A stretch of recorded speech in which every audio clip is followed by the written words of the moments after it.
부산시장에 이번에 계획신당 후보 있었지 않습니까? 그 친구는 어떤 사람이에요?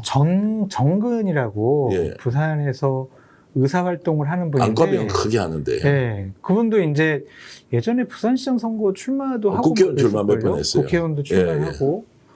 그래서 정치적인 피를 물려받은 친구가 아닌가. 아들이죠? 아들이요. 그 정의한 씨가 누군가 이렇게 저도 되게 의아했거든요.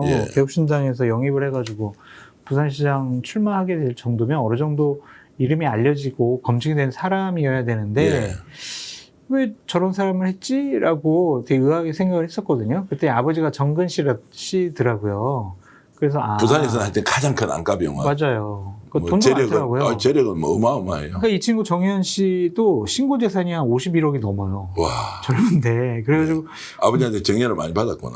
모르겠어요. 그래서 처음에 제가 이제 궁금증이 있었던 건 아니 젊은 친구인데 뭐 이렇게 돈이 많지라고 해서 찾아보니까 아버지가 정근 씨다. 이제 그런 건데 좀 이렇게 분위기가 좀 쎄하긴 쎄하더라고요. 그리고 솔직히 음료수봉을 던졌는데 뒤로 넘어져서 정신을 잃었고 막 병원에 가서 기부스하고 막 이랬다.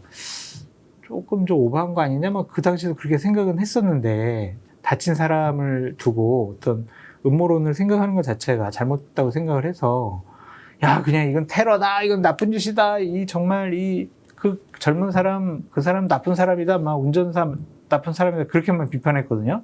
와 근데 이런 일이 벌어질지는 몰랐어요. 아니 그러니까 계획신당 부산시장 후보한테 뭐 왜 테러를 하냐? 그 사람이 원래 제정신 아닌 사람인데 지나가다 보니까 누가 선거운동에 짜증이 너무 나서 막 그래가지고 예를 들어서 이제 그 테이크아웃 뭐 음료 잔이잖아요. 이런 걸 던졌다. 근데 그것도 이상했는데. 이상했죠. 근데 지금 와가지고 이제 보니까 자작극으로 가니까 계획신당으로서는 이게 지금 완전 대책 없이 당한 거 아니에요. 계획신당 책임입니까? 아니면 당한 거예요? 어떻게 얘기했죠? 책임, 어쨌든 뭐 그냥 총체적인 책임은 공천한 정당에서 져야 되겠죠. 그리고 그 당의 대표인 이준석 대표가 져야 되는데 이게 뭐 그 사람이 출마해서 어떠한 짓을 할지까지는 어떻게 알겠어요. 근데 이 발상이 희한하잖아요. 가짜로 누가 던지라고 했는데 쓰러지고 병원 가서 목에 기부사하고 이게 그 발상을 하는 나는 후보가 너무나도 진짜 그런 사람을 왜 걸러내지 못하고 공천을 했냐. 이 개혁신당 너희들 잘못이다. 뭐 그렇게 뭐 비판할 수는 있겠지만 그거 가지고 개혁신당이 같이 뭐 자작극에 음모를 꾸민 것도 아닌데 개혁신당 정말 잘못됐어. 뭐 정당 해체해야 돼. 뭐 당대표 그만둬야 돼. 이런 요구도 좀 나오는 것 같더라고요. 그건 너무 과하다. 그런 생각이 듭니다. 어떻습니까? 이게 개혁신당 앞으로 이제 존재감을 총선에 악영향 끼치는 거 아니에요? 정당으로서 독자적으로 총선을 2028년도에 치르긴 좀 어렵지 않을까 그런 생각이 들었고 좀 욕심이 과했던 것 같아요. 그러니까 전국정당화를 개혁신당이 추구를 하다 보니까 광역단체장 특히 서울과 부산 지역에는 내야 되겠다, 후보를 내야 되겠다 그렇게 생각한 욕심 때문에 이런 일이 좀 벌어진 것 같은데 결국에는 국민의힘이 장동혁 체제가 무너지면 함께하는 모습을 보여야 되지 않을까. 들어올 가능성이 높다고 봅니까? 이제 이런 일이 벌어지기 전에는 또 지방선거 전에는 개혁신당이 그래도 개혁의 쇄신의 기치를 들고 국민의힘을 접수한다, 흡수한다 뭐 그런 생각도 있었지만 그러긴 좀 이제 어려워지지 않았느냐 그런 생각이 드네요. 한동훈 후보가 복당하는 시점에 이준석 대표와 이제 개혁신당과 손을 잡을 수 있다. 실제로 이제 당대당 통합도 한다. 그렇죠. 2028년 전에는 할 수 있겠죠. 그게 지금 개혁신당 쪽에서도 필요한 거죠. 본인들도 독자적으로 2028년도에 선거를 칠 수 있다라고 생각하지는 않을 것 같아요. 물론 말로는 그렇게 하죠. 하지만은 현실적으로 정치적인 세력으로 봤을 때는 쉬워 보이지 않죠. 이게요.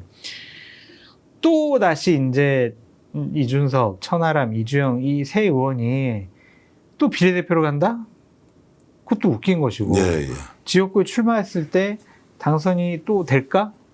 이준석 대표가 또 될까? 아니면 천하람, 이주영이 다른 어떤 지역을 갔을 때 3자 구도화에서 과연 될까?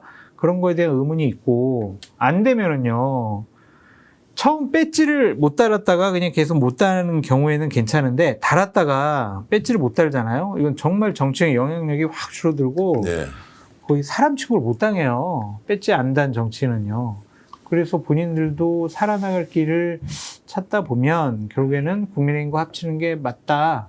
그래서 어떤 계기가 되면 국민의힘과 합당하지 않겠냐. 한동훈, 이준석은 어떻습니까? 두 사람 관계는 별로 안 좋은 것 같은데. 이준석 대표가 한동훈 대표를 상당히 싫어했죠. 만나기도 예. 싫다고 그러고 저 앞에서도 인터뷰할 때는 아니 싫다고 안 만난다고 예, 막 예. 그러더라고요. 근데 한동훈 대표는 그 정도까지는 아닌 것 같고. 그냥- 근데 이번 선거를 한동훈 대표가 무소속 3자 구도에서 이겨내는 걸 보고 이준석 대표가 어느 정도 좀 그 부분을 인정한다고 그러더라고요. 이준석 지금 이제 대표 의원은 지금 지역구가 어디입니까? 이준석이요? 예. 동탄이잖아요. 동탄. 그러니까 동탄, 동탄. 화성 동탄이잖아요. 네. 거기서 이준석 이긴 것하고 네. 한동훈이 부산 북갑에서 이긴 거하고 네. 비교하면 이게 어느 정도 그람 차이가 그 나요? 물어봤어요. 예. 제가 이준석 대표 아 그래요? 한테 인터뷰를 하면서 네. 그랬더니 아유 그래도 부산 북갑은 보수 우위 지역 아닙니까? 오. 화성 동탄은 이거는 보수 우위 지역이라고 볼 수가 없다. 그렇기 때문에 내가 더 어려운 선거를 치렀다. 그런 식의 얘기를 하더라고요. 그렇게 본인은 이야기하더라도 이제 정치적으로 이렇게 관찰자 쪽에서 보면 어떻습니까? 아유, 삼자구도 하에서 양당이 아닌 후보가 어쨌든 되는 거는 예. 지역이 어디든 정말 대단한 거예요. 유이동 후보도 정말 대단한 거예요. 예, 그런 예. 차원에서는. 근데 유동 후보는 인정해줘야죠. 약간 좀 반사이익을 본 거고 네, 그렇죠. 오히려 부산 북갑은 경쟁하다가 국힘 보수 후보를 이겼으니까 그게 더 대단한 건데 그렇죠. 화성에서도 뭐 보수 후보가 있었잖아요. 국민의 예. 후보. 그래서 부산 북갑이나 화성이나 똑같은 케이스가 아닌가. 이준석 전 대표 같은 경우는 정책 딜 같은 건 잘합니까? 이렇게 현실적 예를 들어 정치적으로 필요하면 한때는 관계가 아주 안 좋았던 사람인데 오. 당장 우리가 이익이 된다 그러면 한동훈하고도 손을 잡고 이렇게 할 가능성이 있냐? 그렇죠. 얼마 전에 정정식 원내대표가 와가지고 이준석, 천하람 이 두 대표를 만났을 때 뭐 공소 취소 문제라든지 아니면은 이 부실 선거 관련한 선관위 국정조사 관련해서는 정책적인 연대를 하겠다라고 이미 선언을 했어요. 네. 그렇기 때문에 정치적으로 함께하는 모습을 보이는 것과는 별도로 정책적으로 본인들과 여러 가지가 맞으면 뜻이 맞으면 함께할 가능성이 높아 보인다. 근데 그런 것과 조국혁신당과 민주당의 관계 두 개를 비교해 보면 물론 이제 의석수가 좀 조국혁신당과 개혁신당이 좀 다르긴 하지만 어때요? 이쪽은 굉장히 불안정한 관계고 거기는 필요하면 언제라도 다시 만나는 관계인데 이번 지방선거를 거치면서 조국혁신당 민주당 관계가 오히려 더 많이 깨졌다 이런 느낌이 있지 않습니까? 그렇게 봐야 되겠죠. 그러니까 조국혁신당을 미는 조국 대표를 미는 네. 진보 진영의 빅 스피커들 그들이 함께하고 있잖아요. 그리고 조국 대표 같은 경우에는 노무현, 문재인, 조국 이렇게 좀 민주 진영의 적통을 자신네들이 이어받고 있다. 다음번 2030년 대선도 그 적통 차원에서 조국 대표가 돼야 된다. 이렇게 세력과 진영이 좀 뒷받침해주고 있는 거라 개혁신당 이준석 대표는 홀홀 단신이 아닌가 그런 네. 생각이 드네요. 그러니까 보수는 이기 되면 확실히 진보보다는 확실히 좀 그 밀도 있게 잘 이렇게 합치는 것 같아요. 근데 진보는 뭐 합치려고 하면 조건이 너무 많아요. 가치와 이념을 좀 중시하시는 것이 아닌가 좀 그런 생각도 좀 들어요. 가치와 이념 뭐 그러니까 큰 차이도 없는 것 같은데. 이재명 대통령께서 실용 이렇게 폭넓게 그라운드를 폭넓게 써야 된다. 큰 그릇을 만들어야 된다. 이러한 실용적인 모습에서 갑론을박이 심하잖아요. 근데 그게 맞잖아요. 아니 난 이해가 안 된다고. 그게 왜 이재명 대통령 말이 뭐가 잘못됐는데 그러니까요. 뭐 원칙은 지키면서 외연을 확장하는 거지 원래.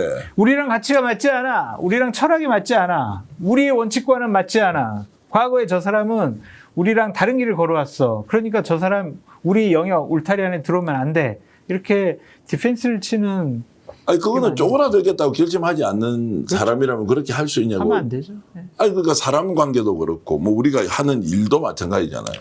내하고 뜻이 똑같은 사람은 그냥 그러면 구멍가게에서 자영업 열심히 해서 거기에 정신 열심히 그냥 수양하고 뭐 갈고 닦으면 되잖아요. 그렇죠. 근데 넓히려고 하면 당연히 생각이 다른 사람이 들어와야 하고 그 수용성은 결국 내가 갖고 있어야지 그 사람이 생각을 바꿔야 하는데 이렇게 할 게 아니라고요. 그러니까 이게 신념, 우리의 신념과 다른 사람을 배척하는 거는 하나의 교조주의라고 볼 수밖에 없잖아요. 저는 요즘 기계주의라고 얘기해요. 기계주의요? 기계 예를 들어서 이걸 뭐 5g 안 넣으면 기계가 안 돌아가면 매 계속 5g짜리 연료를 내야 되는데 그러니까요.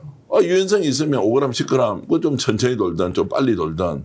그러니까 유시민 전 장관이 A, B, C 하면서 가치와 뭐 실용, 뭐 이 문제, 이익 이렇게 구분을 지었잖아요. 그래서 가치를 지키는 자신들의 자신과 생각이 같은 사람만이 민주당의 본류다. 이런 식으로 구분해가지고 민주당 진영에서 상당히 논란이 많이 되지 않았습니까? 진짜 가치. 그게 뭐가 중요해요? 아니 그래 가치하고 뭐 이익하고 섞여 있는 게 아니 우리가 인생사이고. 뭐 일본 대항에서 독립운동하는 것도 아니고 대한민국 안에서 같이 자유민주주의 체제 안에서 같이 뭐 서로 생각이 다른 부분을 설득해가지고 내 사람으로 만들 수 있다면 함께하는 모습, 세력이 커가는 모습. 그러면 우리가 집권을 하고 선거에 이길 가능성이 더 높아지는 거잖아요. 네. 그런데 그거를 스스로 축소시키고 울타리를 쳐서 못 들어오게 한다? 그게 과연 정치인가? 그런 생각이 들어요. 대통령 당선되는 거는 가치입니까 이익입니까?